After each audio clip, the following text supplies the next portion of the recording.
Freeman Boat Works and Trilogy Outdoors are proud to announce the addition of Freeman Boat Works to our family of incredible partners. Billy Freeman and his team at Freeman Boat Works epitomize the American dream. From building the first boat in Billy's backyard to a 150,000 square foot state-of-the-art manufacturing plant over the past 15 years, they are building one of the most sought-after boats in the U.S. and beyond. These incredible fishing platforms are built in South Carolina and are second to none in stability, speed, and performance overall. These catamaran designs are engineered not only to get you to the fish fast, but comfortably too. Years of refining designs and pioneering the modern performance fishing catamaran is why Freeman Boat Works is the #1 choice for some of the biggest names in the fishing industry. If it's long runs in the Gulf or the Carolinas, or days you can go fishing in South Florida when most center consoles stay at the dock, Freeman Boat Works is at the forefront in all categories. For more information on Freeman Boat Works and their 6 available models, visit www.freemanboatworks.com. Redefine your expectations.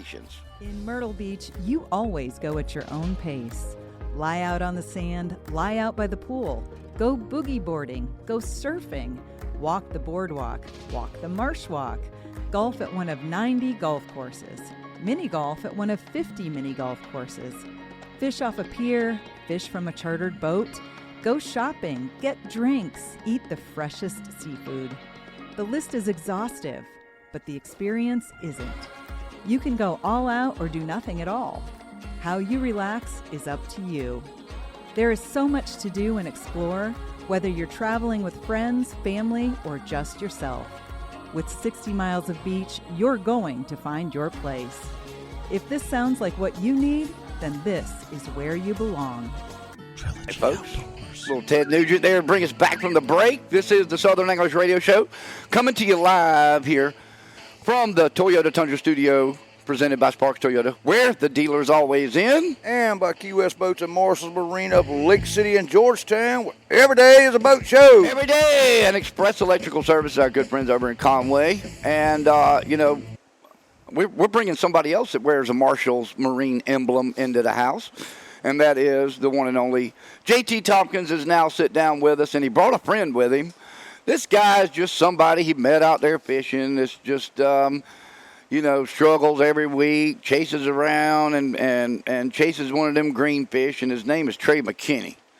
And like I told you, I want everybody to go get their kids, bring them right now, get them in front of the radio, and let them listen to these two young men who are absolute inspirations and should be to every kid out there in bass fishing to realize what is there if you put the time in. And Trey, it's nice to have you on, brother. Thank you, buddy. And I know you guys are busy. I know y'all got a ton of stuff going on, and we all know that y'all both are known as hard workers and that y'all spend a lot of time on the water. So it's nice to have y'all take a time out this morning before y'all hit the road. And we won't even say where you're going because you might not want nobody to know where you're going. But y'all came and fished into so you got suckered into fishing some of his home waters with him this week. Dang right. Now, did y'all have an advantage? Do you feel like, or no? Not at all. Not even close. Well, I'm gonna ask you a question. Mm-hmm. Did you use forward-facing sonar? And this is all I'm asking because I've had so many people say I got it on the boat, but I don't use it here because I don't need it. You know what I mean? It is basically useless here. Like it, I haven't been able to spend. I'm sure if I put the boat in every single day for a week straight or something, that I could find a use for it. I could find an area to a river that plays its role a little more. But like for what I do, and the way I've always fished this river, I turned it on and I was like, you know what? Let's just try to flip these posts, and it was completely useless. Like, I just went right back to what I was doing. I think we made 2 casts with it, and I was like, yep, that's a catfish. All right, let's roll on. And we just kept on moving. But I don't think live scope is very useful in the river, but I'm sure if I spent some time, I probably could find a use. My thought, and I told Tony, and I fished a couple of Tony's tournaments early on. Then Russ's baseball season started, and we were busy with baseball. But like my thought was this: I was going to fish where I would normally fish and turn the boat around the other way, and turn the live scope out and just look out backwards. Tony, it won. A couple of his tournaments have been won in the middle of the marina, not around the pilings, not where you would typically find them because of the live scope. Oh, yeah. Or forward-facing sonar. I have to be politically correct here because I can't leave Lowrance out, and I can't leave who else has got it? Hummingbird's got theirs. Yep. They all got it now. Yep. Are you with Garmin? I'm with actually Active Target, so Lawrence. Yep. Okay. And that active target I've seen, it's a great looking picture. It is. And y'all also have Humminbird has the 360 imaging, which is a cool picture. But I can tell you, I got ADHD, and waiting on that thing to come back around for another picture, I'm going crazy. I can't. There's no way it would work. I understand. And Trey's already figured out that we got to get perspective mode for flounder fishing. He agrees. Yeah. He thinks that's going to. Yeah. He thinks it'll make a big difference. It looks like anything. Like, I mean, Garmin's more of your, like, Lawrence is kind of like a simpler, like, you got like 3 settings. I mean, that's basically when you get on there, you have to play with 2 things and you get it dialed in. So that's kind of a nice, kind of user-friendly thing with that. All right, so I know when he started. When did you start? How old were you when you started? I probably started, I mean, I had a pond. I'd still fish when my mom would walk me down there. It basically is as early as I can remember on that side of the thing. But, fishing tournaments more or less probably like, I started fishing church tournaments when I was probably like 8 or 9. And when I first started fishing actually junior tournaments, bass, anything else like that, it would be more or less into the probably, I would say 10 or 11. And then we kind of just took a step a year, We'd fish that for a couple years and we'd go to high school. I didn't fish much high school in my day. We fished a few opens, stuff like that, and then we kind of jumped in more into the BFL, stuff like that. And then actually last year we stepped into the opens, and Lord bless us on that. And now we're fishing this. That was your first year in the opens? Yes, sir. Yeah. Wow. You finished what? You finished Third. Third? Yeah, third. Yeah, because I didn't. So I was listening this week, and I guess you two. You two were neck and neck last year in the opens until like the last 3 tournaments. Yeah. Yeah, very close. And then you just kind of had a bad finish. Is that? I mean, bad finish. You still made it. Smallmouth got me. Oh, did it really? Yeah, I'm not in that territory yet. Yeah, you're getting him back now. Yeah, we're. Yeah. You're getting him back now. It is. It has its times. That's the thing right now. I got to look more about how to get more rounded in that area of the because we got 2 events, not 1. So that could they could have a lot to do with a roll on the points. Where y'all going? When are y'all going up north? August. August. Middle of August, we're gonna be at Champlain and St. Lawrence. St. Lawrence, you've done good on, right? Is that? I like both of them pretty good. You love smallmouth fishing. I love small fishing. Look at that smile. You said it. You said it was good. Yeah, I think y'all are gonna. I think it's good. Tony said it last week when we were watching y'all at Sunday. He thinks it's going to come down to the 2 of y'all, and he thinks it's going to be smallmouth. That y'all are going to be battling out on the smallmouth. Yeah, I got to make a big comeback before that happens. I mean, probably 100 points behind now because I had that really bad St. John's. And but I was not going to bring it up. I told you I was not bringing up anything negative, but you brought it up. So here we go. It's part of it. I mean, everyone has bad finishes. You make a bad decision. And that was just one of those tournaments where I made a bad decision. It was hard to come back from, and it's part of it. It's going to happen to everybody. But I'm just trying to make the best of it, trying to make a comeback the best I can. But I don't know. I'm excited to see what the end of the year holds. I think smallmouth's going to throw a loop in a lot of things, and it's going to be an interesting finish to the year. Well, real quick, I know we've had listeners that probably just popped on. It's Saturday of Bike Week. People are leaving town. People are out and around. Let's real quick talk about who we've got on right now. If you're just catching us, it's Southern Anglers Radio Show. We've got Trey Mckinney, the leading angler. Here we go. I told Mercer I was going to do his impression, but I can't do it because I got some strep throat going on here. But we've got the leading angler of the year. He's leading rookie of the year. And then you're in second rookie of the year. And you're in top 5 or top 8? I'm in 8th. Top 8 and 8th for Angler of the Year. And they are 19 and 22 collectively in age.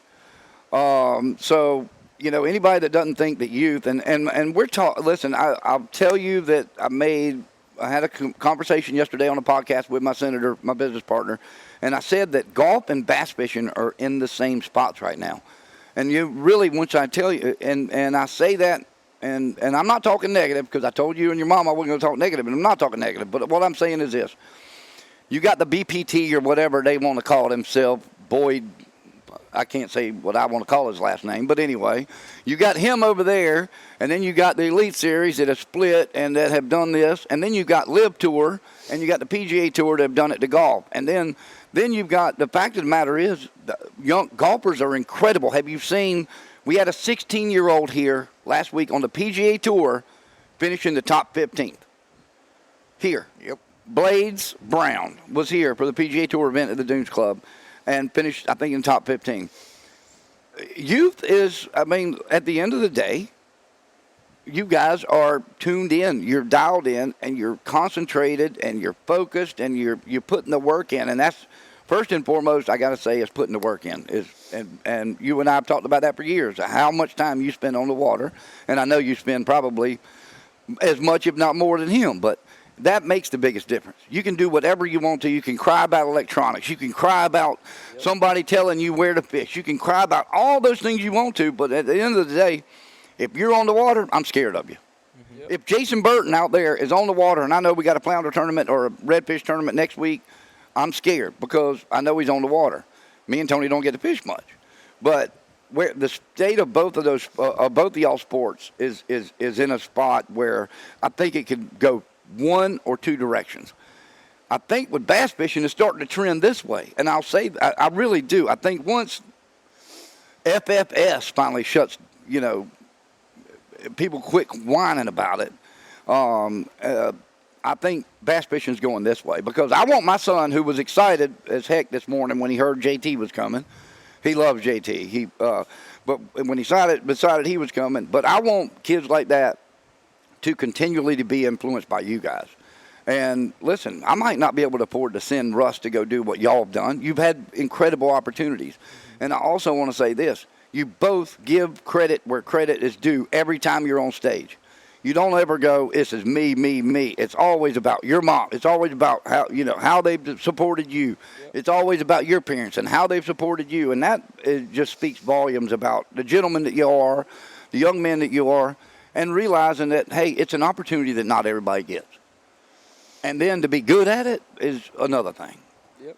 So, listen, I didn't mean to get on a soapbox, but, hey, I kept it all positive. How many times, have you heard me say on this radio show, I say it a bunch, there's levels to everything, and I hear people whining and crying and fussing. But at the end of the day, you got to figure out how many people's in this world, and you figure there's 105 of y'all that gets to do what you do. Yep. In the United States. Yep. Out of all these millions of people, I don't see where there's any crying right there. You are so blessed to be able to do that because there's so many millions that would give everything to just have a shot to do it one time. Yep. And y'all get to do it day in and day out. So when I hear all these people crying about forward-facing sonar, listen, they did it when paper maps come out. When side scan come out, it was going to be the next thing to kill fishing. When forward-facing sonar is going to get out of the topic, when the next thing comes out. The next thing comes out. Yep. It's going to be dead, gone, and squashed, and they're going to be fussing about something new. It's technology. It's the world we live in. I'm going to tell you the other thing, and I watch you guys. I mean, we religiously watch all of you guys. But another big piece of electronic that I think gets overlooked and doesn't, they should have been complaining about all along is spot lock. Like the fact that you're on fish and you're sitting there consistently and you have to go back to the live well, go release your fish, and all you got to do is press a button and the boat stays right where you are. I mean, that seems to me that's an advantage. I mean, if you're going to complain about the other. But I know one thing. I can't wait to watch somebody go put that big god-awful thing in the water. What do we call that? Flogging. I want to watch y'all go flogging. And that is basically a street cone. We joke about it. It's a yellow hazard cone with a glass lens on the end of it, and you put it in the water. Or if you're Koya Fujita, you put your head underwater, right? Wasn't it Koya or somebody last year put the goggles on and put their head under the water? Mm-hmm. And for anybody that doesn't know, that's in smallmouth fishing. The lakes are so clear, y'all can see, 50, 60 foot deep? No, about 20, 25. Yep. That's about as deep as you can really see. But it works, doesn't it? I mean, works that very good. I mean, I you don't. caught a lot of fish on You, it. you can turn the forward-facing sonar off. You just put your cone in the water and stick your head down there and go. Mm-hmm. And I guess when it's hot up there too, that cools you off, and you can get cooled off and everything. Well, I heard somebody say in a podcast the other day, and it was right before you showed up at the house, that they felt like more of y'all's tournaments now are in the direction of forward-facing lakes instead of bank lakes. Bank lakes. I did Did you catch see that?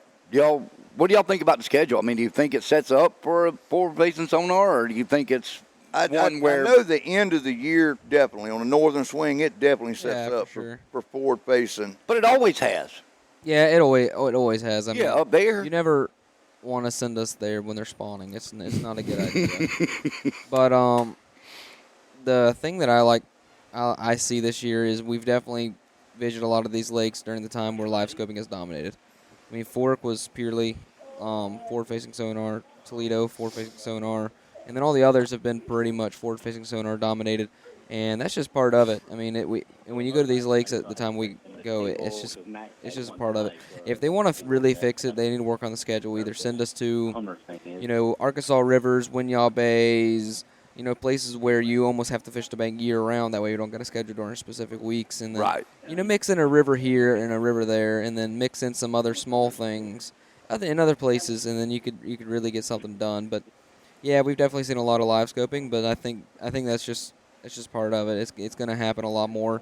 And even in places where you don't live scope, it's probably still going to be, live scope heavy because, people are finding new ways to catch fish that we've never done before. And I think that's a big part of it too. Is we're catching fish that no one's ever caught before. Well, look at what Dakota eBear done down in Florida. Yep, Scott Martin and Dakota. They both caught them in Florida in 3 foot of water on perspective mode. Yep. Live I mean, scoping. everybody said there'll be no live target and all that in Florida. It'll be one flipping mats and blah blah blah blah blah blah. And I don't think I think those only 2 people in the top 10 in Okeechobee that didn't use forward-facing sonar. The rest of them were either in canals, throwing Damiki rigs, jerk baits, and glide baits, or they were fishing beds with perspective. Yeah, I feel like anytime you got a lake, like just a lake in general, there Stagnant is water. Yeah, there is a way to do it. Like, do it. Yeah, I mean it's not gonna be dominant, not gonna be but you can catch a bass on forward-facing sonar in a lake. Like, you know what I'm saying? Like, it's not going to be the greatest way. Like I said, I mean, some lakes not made for it. Some lakes ain't going to be for it. Some lakes will never be for it. But there is a way in there that you can catch a bass off of it. Like some rivers, I can see. Like, okay, like you might as well. I mean, basically, it's not that you can't do it in a river. Some rivers, you're going to be able to catch some fish, but are you going to waste more time playing with that than what you're supposed to be doing? Right. So that is like some places you got to weigh it. Some places you just got to go fishing. Some places you got to look down. Like you got to pick your poison sometimes. When you can do both, it's great. But a lot of times, like if you're going shallow, you need to go shallow. You need to commit type of thing. Because if I'm out there wandering around for 30 minutes, that's 100 casts down a bank I've already missed. Well, but sometimes it pays off. this is one of the things that it's just the industry. It's just the way it is. It's like NASCAR. When they throw together a highlight reel, they show the crashes. Yep. And with y'all, they highlight the forward facing and the catches and stuff because they're trying to condense down, so much footage to make it exciting. They've done a What great, they don't they've done show a great job. Is the hours and hours and hours and hours and hours that you guys live scope and you don't catch fish. They never talk about that.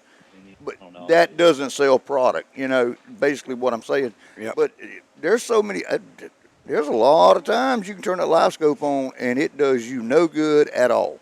Oh, yeah. I mean, you can wait, like you said, you got to weigh it out because you can waste 2 or 3 hours on one decision and go turn that live scope on and it not be productive for you. Yeah. But everybody don't see that. All they see is y'all catching them because they're showing the highlights of y'all. They're not catching 'em showing all that other time that's Yes. put in. I mean, It's, at Fork, like I had one place that I knew there would want to be, and I had to make the decision whether, hey, I'm going to go out here and spend the time to do it and hopefully get one bite. And I went out there cutting through the middle of the lake area or whatever for 2 hours and seen one bass and caught it, and it was a 7-pounder, you know, like, so that you just got to weigh it. You know, sometimes it ain't going to work out like that. You're going to see no bass, you're going to see 5 bass, none of them bite.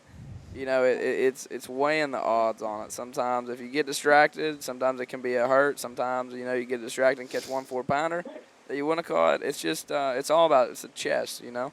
Whoever makes the right move at the end of the day is going to be a winner. So, with that being said, I noticed this week and last week watching the Murray event and listening to all the talk from the commentators and everything else was talking. Dave kept, or Mercer, I think, or Zona was saying that he talked to Patrick, and Patrick said, "Oh, I've got other fish that I haven't even touched yet. I haven't even touched yet." How hard is that? So I know y'all go in, so you go figure out a game plan, and you know, so make sure I'm right on this. You two are roommates, correct? Yeah, You two are roommates somewhat. We will be. Yeah. So, and here's the other deal. Y'all can work together, too. All right? So, I mean, we know what the Johnstons do. If everybody wants to whine about stuff, we know what the Johnstons do. Yep. I heard they even split money. They do. To the point of splitting money. Okay? Yeah, every dollar that comes in, they split 50-50 down the middle. All right. So you guys go spend your time, you do your pre-fishing, and then, you know, Trey and JT going to get together, and we talk about this is what we're doing, this is what I got. You know, I like what I saw over here. I'm going to go here day one. You're going there day one, blah, blah, blah. You do it. Well, in the back of your mind, you catch them good. You're in the top 5. You know you got another spot with some fish in it. Yeah. When do you go to that spot? Like, how hard is it to just say, I'm going to leave that spot for Sunday or for the last day? That's got to be hard. I mean, if you know there's good fish there. Yeah, it just if you're on them, it's not at all. What? You know, like if you're like struggling, you're like absolutely clueless, then it's kind of hard, you know. But for me, when I'm on them, I'm just like not really as much worried about it, you know. So. Yeah. Oh yeah. I'm just turning that down. We're getting a little feedback. From We're getting some serious feedback. Hey, Jenna, if you could turn the mics off, you're coming through the mics there. Sorry, y'all. Sorry. It's all not right. going on the air, but y'all can hear it. It is Sorry. bothering us. Yeah, thank you. Anyway, well, I know, you know, it would seem to me if I knew where some big fish were, it would just be so hard knowing that 4 days, because you got to plan 4 days. I mean, you know, whether you're just trying to get that good bag and be in a steady position for day 1, 2, and 3, and then pounce on them on day 4. Yeah, exactly. You got to have a bag. You got to have a number. You know, you got to have like, okay, if I get 18, I'm going to go practice. If I get 16, I'm going to go practice. You know, you got to get that kind of comfy feeling number, you know, that you can do and then just go practice for the next day. Like, I think it was day 3. Yeah, I had 20 pounds pretty early. And what I should have done, I just should have went, you know, more or less, I guess I looked out, tried a few other places, and it really didn't work out. So then I went straight back to knowing where there was fish. So I might be able to get one more bite, which technically that day, you know, there was really not much coaling up. And I should have explored farther, more of like in the dam area, everything else like that, because I know that's where the biggest fish live. Right. And that was the day that, you know, kind of just looking back to say I could have done something different is I could have checked a lot more points in that 3 hours, 4 hours I had, and been able maybe to finish higher or catch a bigger bag on day 4. So that's kind of how it works on that, is even if you're on them, it never hurts to have more. Lake Murray really showed out last week, I thought, for the time of the year y'all were there. And I thought the drone video just really was awesome. I mean, watching those fish and how, you know, everybody, you know, you had your crowd that was crying about the herring hatch, you know, fishing spawn, herring spawn. And then you had, obviously, you were happy. You guys it didn't bother y'all. And Patrick was loving it. But to watch those fish, you know, for hours, just sit out there swimming around right in front of Lee's boat, like Lib say, you know, watch those fish, and then all of a sudden, bam, they start feeding. Yep. The herring come through, they get fired up and start feeding. But at some point, you got to go, man, am I an idiot just sitting here? Should I be trying something else? Should I be somewhere else? That was the hardest part. That was. Of the whole week. It was by far, like, you'd be sitting on a point where you know 25 pounds plus is, like I had one point where the last 2 days, spent a lot more time than I really should have. Looking back, I would have, probably caught an extra pound a day if I didn't spend as much time. And you'd be there, and they come up to school, and you'd see 4, 5, 6 pounders come up, and it was really hard to get to bite. They come up schooling at the wrong time. Timing was bad, or you'd lose them. And I never really, starting on that point, never really benefited me any of the days. And I wasted the first 2 hours of the morning both times, on that spot. And that's one thing I really learned during the herring, like that last tournament with herring, is you got to really be dialed in on your timing, and you got to be really dialed in on knowing when to stay and when to leave, because a lot of the points, not all of them, of course, but a lot of the points have a 20 to 25 pound bag at any given time. And you just got to learn to be able to rotate and figure out what is happening. Which one? Yeah, because there were certain points, like every single day a different point would be happening. Every single day, you run your 12 points, and one would be really good. Then the next day you run your 12 points, and that one would be no fish, and the next one has all of them.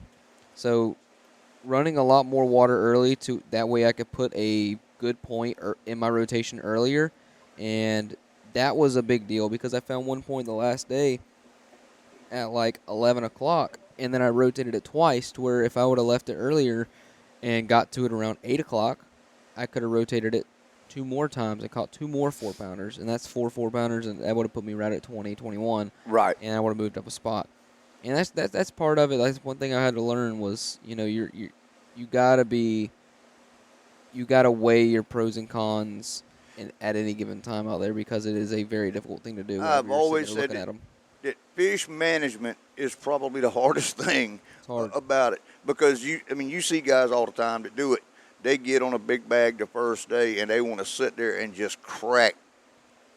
I'm going to try to get 35, They want to hit the dirty 30. And then they look back on it, and they're like, I wish I'd have left. When I hit 25, I wish I'd have just left and saved 2 more of those bites for the next day or day 3. And like the one you won, you had 31 pounds or something the first day. I was sitting there going, oh, my Lord, I hope he's not burning this fish up. Did he going to need to come back and get one out of that? He did. He was like, oh, my God. He said, I hope he's not burning them up. That's a hard thing, especially, I don't know if it's harder with the older guys or the younger guys to get on a good bite and want to sit there and just absolutely put a beat down on them. And the older guys, because they've got so much history to go off of. Is that what you're saying? Yeah, it's. I think one big thing that plays into it that I see a lot is when you see a guy catch a really big bag on day one, he's usually, a lot of times he's not even thinking of the win. And, if you're not thinking of winning that tournament, you need to catch as much as you can during that day as you possibly can. That way you don't have to catch as much the next day, because it sure is a lot easier to go catch. Like, let's say you catch 20 pounds, check range is 30, and you catch 20 pounds, it's a lot easier to go catch 10 the next day than, saying, okay, it's going to take 18 pounds a day to win. Yep. Catch my 18, then the next day I'll catch another 18, and the next day as I figure out these fish, I'll be able to catch an 18 again more or increase my bag. To where a lot of these guys are like, all right, I need to catch as big as bag as I can today so I don't have to worry about it tomorrow. That way I can go out there and solidify my check and go home. Right. So mentality. They're worried about a check not winning. Yeah. There's a big difference. Mentality is a big part of it too. Yep, that is a huge thing, because that's like day 1 at Murray. When I had 20 pounds, I'm like, oh, shoot. I'm like, there we go. Now I just got to go out the next day, make the day 3 cut and get out of here. And then all of a sudden I'm like, oh, we're fishing day 4. It happens like that. It's kind of more or less the first day. Every spot I'd go, I'd catch a couple, and I'd just keep catching them because I wanted that first day to have an advantage over, 50th place, where when I go out the next day, I'm pretty stress-free. I go out and I catch my 5, pretty much hopefully make a check. And then the third day, that's when I'm like, okay, now if we want to do something, we got to make a move, You were sick as heck. Yeah, I'm still. When you came on stage day 1, you were sick. Yeah, I was. It was a miserable week, but we managed. We got on some medicine, but yeah, I don't know. Z-Pack, wasn't it? I remember. Yep, Z-Pack. Z-Pack will knock it out of you, dude. Dang right. And we're still dealing. You with might it. start growing hair in places you never knew, but it'll knock it out of you.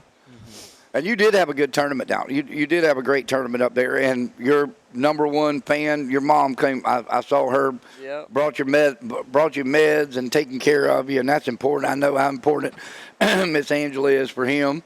But let's talk about it. Your first years, real quick. And we need to get a break I in. know we need to get a break in. Y'all got time to hang out for a couple minutes, or y'all need to go?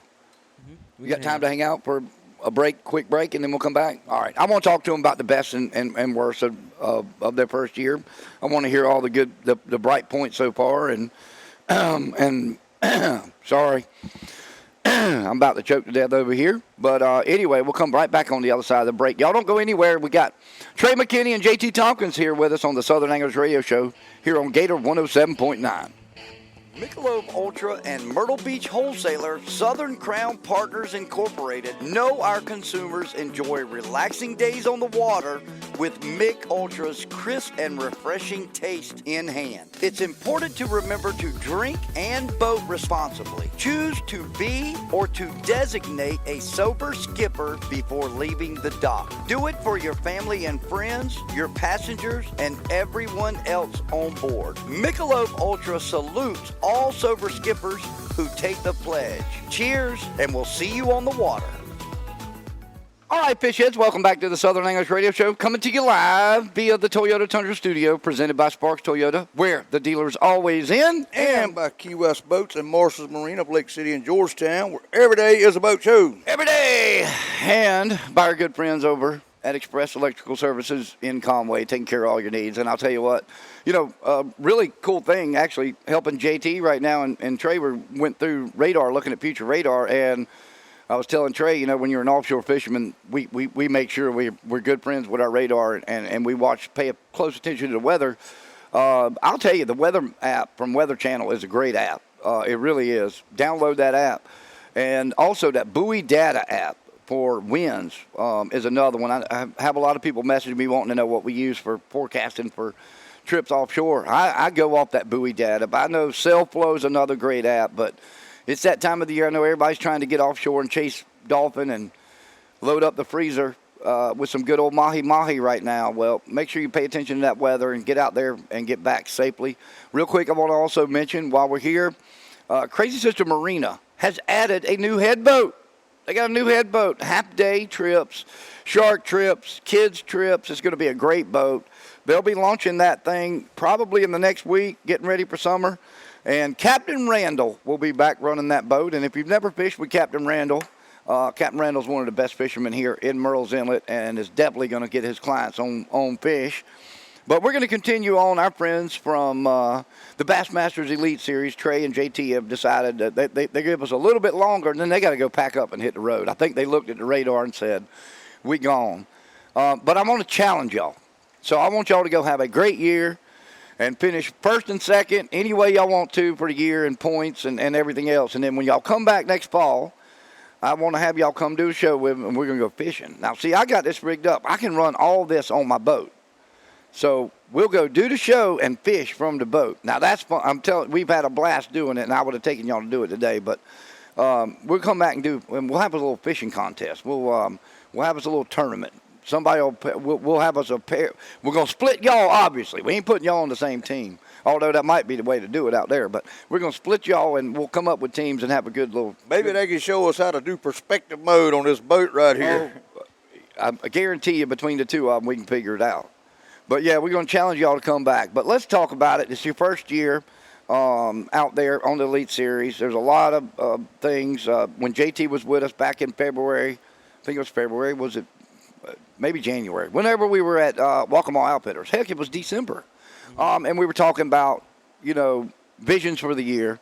Also, the biggest thing was changing in scheduling. In other words, having those sponsors you got to take care of along with all that fishing and everything else. But here in the highs and lows of the first year so far, we're halfway through it, I think. Would that be right? Are y'all halfway through or a little more than halfway? A little over halfway. A little over halfway.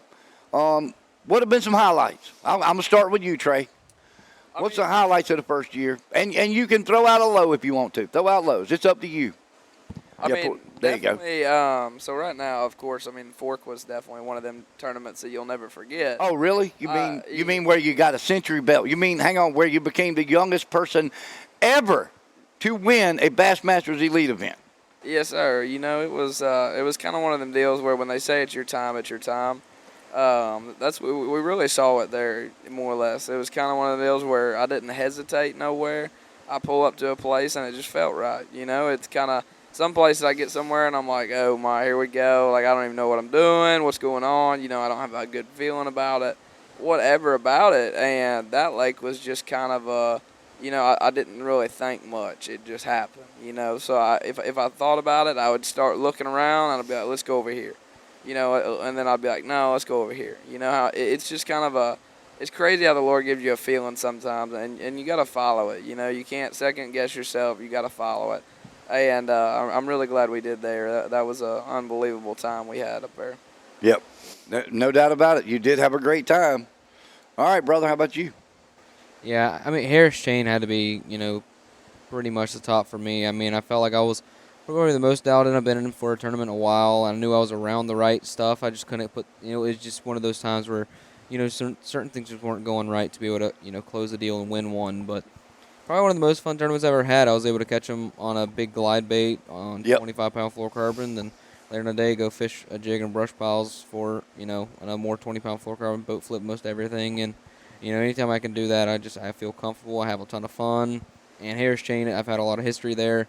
You know, I've won twice on the body of water, and going there and having a shot at it, I just love that place, and I just truly feel borderline at home. Yep. I've spent so much time there, so it's a blast, and I was really happy with that tournament, and I'm just looking forward to for the rest of the year. Hopefully, carry some momentum the rest of the time. Well, I think both of y'all got a lot of momentum going. You do. Sponsors, I see a Cigar hat. That's your line sponsor. Absolutely. So I for fluorocarbon, braid, anything else like that, I'm running Cigar right now. I have been for basically my whole life. You know, that's kind of the thing is I suggest to anybody with sponsorship is get something you like. Get something you actually have confidence. Did you just say that? Did you just say get something that you like? In other words, that you actually use? Mm-hmm. Okay. I thought that was an important thing. Yeah, it's a lot easier to hold something up and be like, hey, look at this when you actually use it than, hey, look at this. This is the first time I tied it on. You know, I mean, this industry is a lot of, it's a lot of misdeception in a lot of different ways. And I can't say much. You know, there's other baits out there that I'm going to use, you know, in certain scenarios. But having confidence in what you have on the side of your boat, that's an important factor. You know, because St. Croix, I've used them for 4 or 5 years now, and then like Cigar, Rick, when I first started fishing, that's what I was kind of grew up on, and BizX, that's what. You know, we went to the store every day, bought a spool of 20, and we were fine for the whole, you know, for a lot of time. So having confidence in what you're sponsored by is important. Yep, I love the Cigar. Tony gives me heck because I use the red label. Hey, it's all right. I go through a lot of it. So I use the red label, and he said, oh, my God, they did a test, and blah, blah, blah. It's the weakest one out there. And I'm like, dude, like, it ain't failed me. I'll just say this. It has not failed me. And I'm going to talk about, let's see, a $35,000 king mackerel. That ain't a lot to y'all. But we caught that big king mackerel. Got it in on 20-pound fluorocarbon leader. I've caught all my money fish with a Cigar, fluorocarbon. Now, I have started going to the blue label for the king mackerel stuff, I think. But I do use the blue label. But I love Cigar, too. And how about you, brother? Yeah, I mean, I got a lot of sponsors that I really love. I mean, Yamamoto Baits, they're definitely, you know, when it comes to soft plastics, I don't think there's any other company that compares. I mean, they have the biggest history. They've innovated, and everyone's, you know, tried to copy. And, you know, when I have a company that I don't have to, you know, like he said, I got a lot of confidence in the Yamamoto Baits, and they're by far the best. And I truly love being with those guys. And then also FX Extreme Custom Rods. I love those rods. They are truly some of the lightest. I love them. I've got to hold them. I'm still waiting on the one that I was going to get, but I'm just giving you a hard time. Yeah, and then, you know, 7 reels. They make a really good reel. You know, it's a good combo. And then, you know, all the other companies that I work with, like, you know, Steel Shed, you know, they make some of the best blade baits, you know, when they come into their times. And I truly it's been a pleasure working with all these companies here. Outcast Tackle, they make some of the best jigs that there is. And then Fish USA, you know, if you're ever out there trying to buy some baits and you want to work with some good people and help support a lot of anglers, you know, Fish USA supports a lot of the anglers out there, and they have a really good website that's put together very well, you know, very good ordering system, and I truly love working with those guys. And FXR. I was getting ready to say FXR. Y'all, so last year in king mackerel fishing, they jumped on with the Southern Kingfish Association as a sponsor. I had never heard of them. I'll be honest with you. I'm not a motocross or a snowmobile rider. That's what that's where they're known from. And then all of a sudden they start popping up. And Tony will tell you, I went shopping. I went crazy, dude. Like, I'm no pro staff on them. I had to pay retail. Yep. But I went crazy, dude. I ordered, my closet is full because I thought their shirts were awesome. Then I still don't have one. And then I got them made for all our king mackerel team. We got jerseys made, not real jerseys. We took their shirt and had them labeled and everything. But comfortable, good Lord, their shirts are awesome, dude. But I've not worn the rain gear yet, and I heard you talking about how good it was. Yeah, the rain gear is legit. They even got two different. They got the light tri-laminate and the regular tri-laminate, and both of them got their purposes. But I really like the light tri-laminate this time of year. It's real hot outside. Yep. And it's still just as waterproof as any of them, and it's super thin. Like, it's so thin. And I can wear it at Florida. I can wear it here. I wore it at Murray. I've worn it if you look at me every single morning of every single tournament, I'm wearing the light tri-laminate. And then also, if you get some really bad rain, you know, you got some cold weather maybe, but you got some bad rain coming, you need something strong. They got the standard tri-laminate, and it is legit. Well, if they make something that holds up to snowmobile racing and motocross, they make something that's going to hold up to being on a boat. I mean, if they can keep you dry out there, they'll keep you dry anywhere. Well, man, I tell you what. Are they the ones that make the new flotation? Yep. Yeah, they that's are. What I thought. That's how does that work? Is that actually a float coat or? It's in the material. Yeah, it's in the material. It's in the material? It's just it's a more buoyant material than most of them. It's not like a traditional float coat where you actually have like. It's not bulky. It's not bulky. Yeah, it's not. It's a completely different concept that's never been done before, and it works extremely well.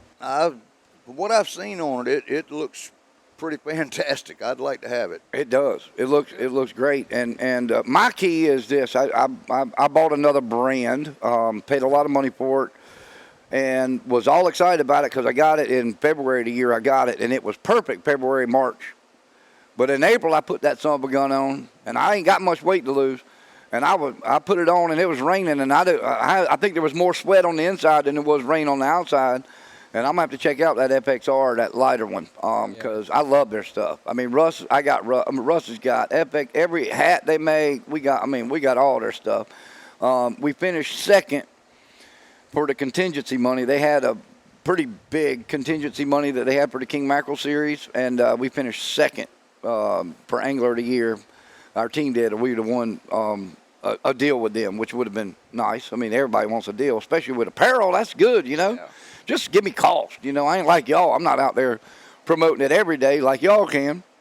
And then when they put you up holding it, you got a blue trophy in your hand. For me, I got a blue trophy. Oh, I do have some pretty trophies, don't I?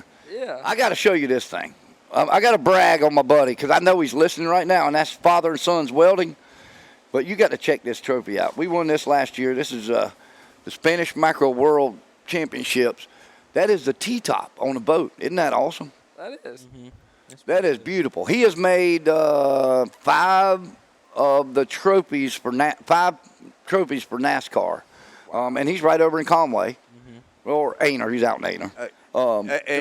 Didn't he make that one right there, right above it, from 2021, the Spanish Mackerel Derby? Where at that one? No, the one right under it. Oh, that right here? Right there, the channel marker. No, he did not make that one. Who made that one? That one was a guy here in the Merle's Inlet made that. But here's the deal. I could have swore I thought he made them. I know, but I'd rather have uniform blue trophies, like have them all lined up. That'd be good. The problem is we can't pick them blue trophies up. They're too heavy for me and you to take. Is it that heavy? It is that heavy. You look like you were struggling. That's why I'm saying. It is that heavy. It's if anybody ever says it's not, I mean, they're a lot stronger than I am. When I got it up there, I thought I was going to go straight backwards and that was going to be on television. But thank goodness we held it for a little bit. But No, they are that heavy. I mean, the classic one's even heavier, but that one it's getting up there. So I want to know something. Are you that guy that says, no, I'm not going to hold that trophy till it's mine, or did you actually get to hold it? No, I haven't touched one. All right, there you go. I don't think I will. That's how I was. I was like, no, I don't want to hold, like, this trophy in golf. I don't want to hold that. Till I win it, I don't want to hold it. You'll get to hold plenty. I think between the two of y'all, Tony, you agree? Yeah. I think they'll have plenty of blue trophies.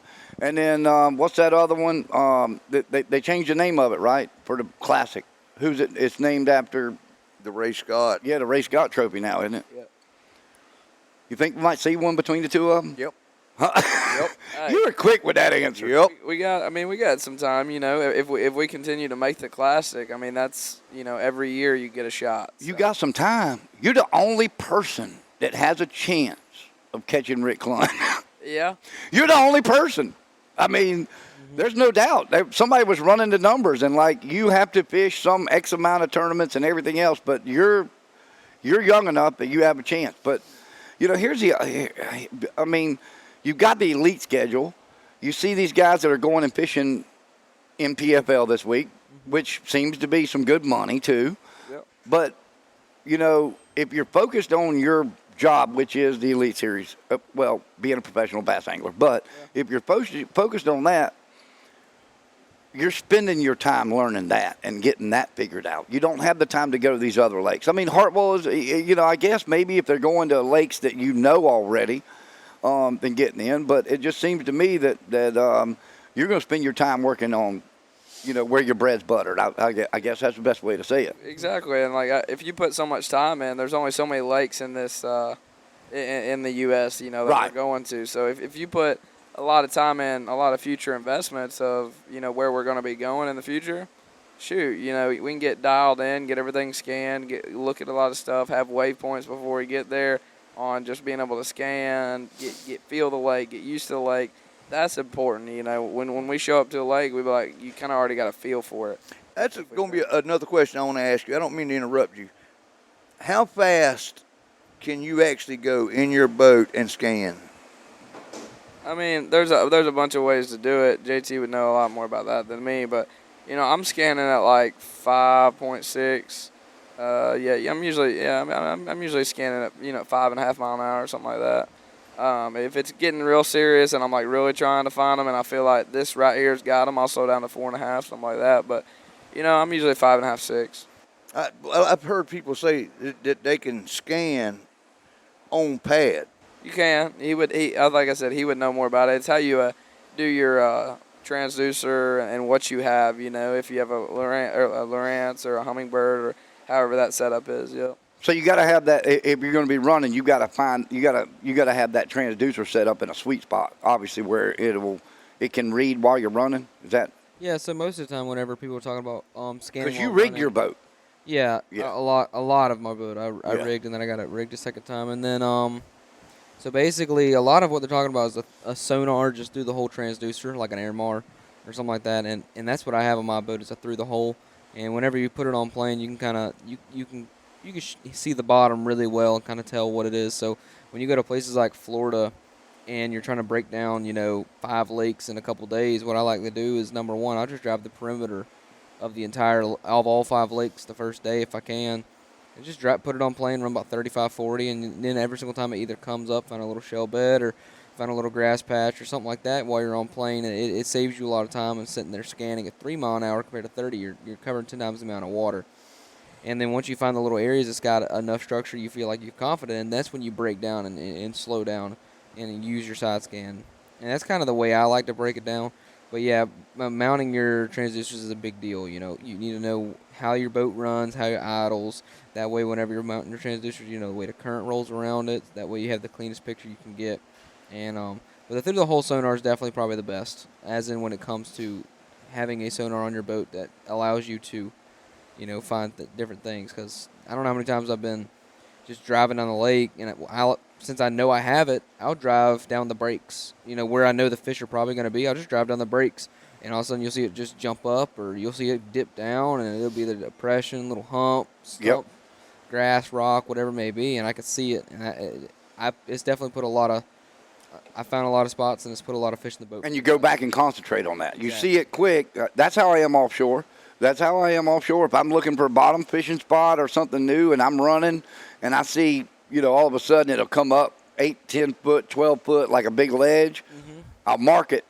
And then one day if I'm bottom fishing, I go back over and go look at that. And it could end up being a network of ledges that might be over a quarter mile long because I ran across it this way and it actually ran the other way. So I go back and find it, and it works great offshore. But y'all do the same thing in bass fishing, and that's pretty dang cool.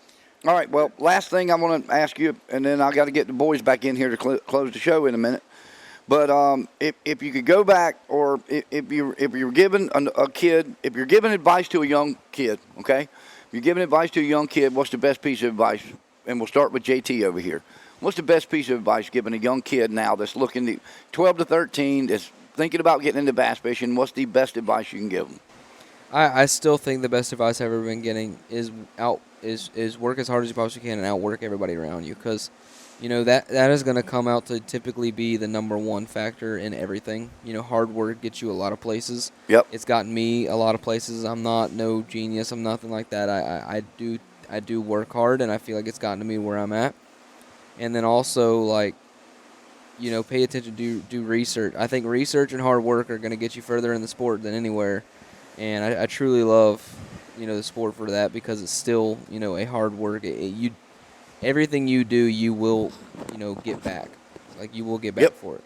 You get back what you put into it. Mm-hmm. All right, Trey. I feel like, not everybody. I mean, I hate to sound like that. Not everybody's going to have a chance. That's right. At just an open deal. So that's kind of the one thing when it comes back to work. Even though you might not have the chance on a silver platter, there's the right people out there that you could meet one day in a fast food restaurant that could give you that chance. So you always got to be thinking about that. Always be nice to everybody. Don't ever close doors when you don't have to. So that's kind of an important thing I could see with a lot of people is, oh man, I don't have a chance. I don't have enough money for this. I don't have a boat. Like that. Just being nice to everybody, creating opportunities, mowing yards, anything you got to do to be able to open that just even if you get a crack going, and then you kind of develop from there. Get maybe a local sponsor for $5,000, $2,000, $1,000, however much it is. Every step in the right progress is an opening door. So that's kind of one thing. Keep all the doors open. Talk to everybody. Be nice. You never know that one guy that could make a difference in your life, and you were just kind of caught off in the wrong moment. You said a thing that you saying it shouldn't have. Yep. That door's closed forever. So that's one thing you got to keep in mind. The Lord opens and closes so many doors we don't ever realize. There's people that step in our life, and it's changed ever since. So that's the important thing. And like you said, work is never looked down upon. You got to go out there, you got to do it, and what you said, when you do something, you're gonna get it back. So, and that's just in fishing in general.